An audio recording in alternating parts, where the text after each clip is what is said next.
watching the body. Just be comfortable with it. See, if we over-focus, the mind is going to be too stressed. Listen to this, because no one else is going to teach you. This isn't in books. Take a look. Luang Pa does it extremely easily.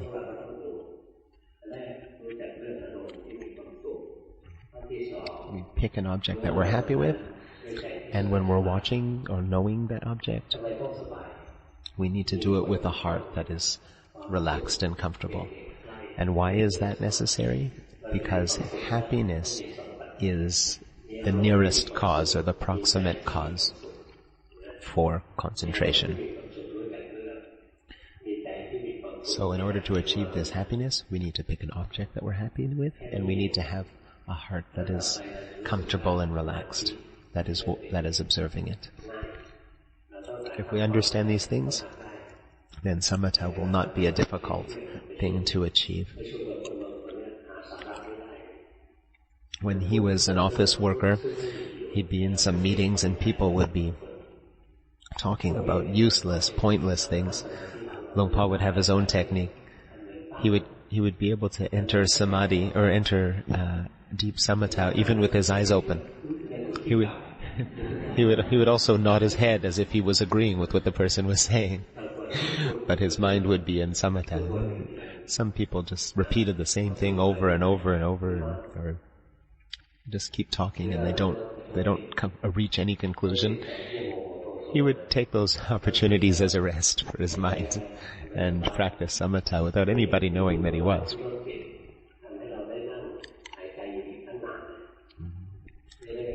We have lots of opportunities to practice during the day. For example, when we're stuck in traffic and the car isn't moving, we can have short periods where we can watch our meditation object happily.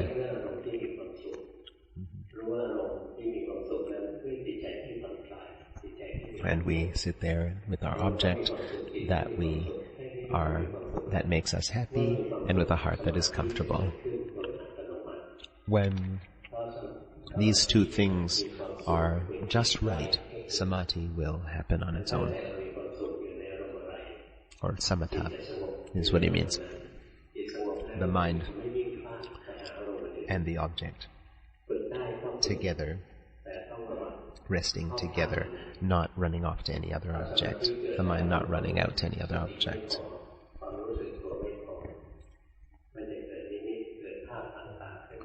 Now, if we don't have enough mindfulness when we practice samatha, then what will happen is we'll end up with different visions, different signs that come up, and we'll end up following them or getting too interested in them. For example, when he was studying, he had an opportunity to be a monk when his term was over.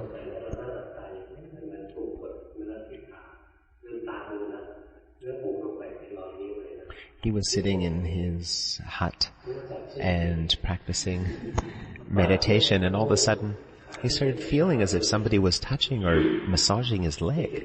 He opened his eyes, he didn't see anyone. But when he closed his eyes in meditation, he could feel as if somebody was massaging his leg. No, it is possible that angels really exist, and it's possible that they come and they help us out, give us a massage. But there's also imposters or fake things that our mind has just made up on its own. There's the real ones, and then there's the fake ones.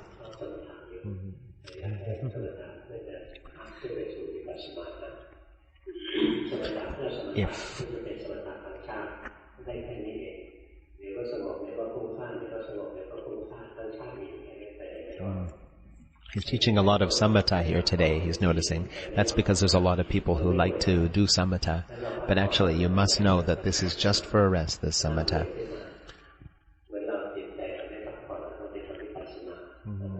once we've had a rest, then it's our time to do our work, and our work is vipassana practice.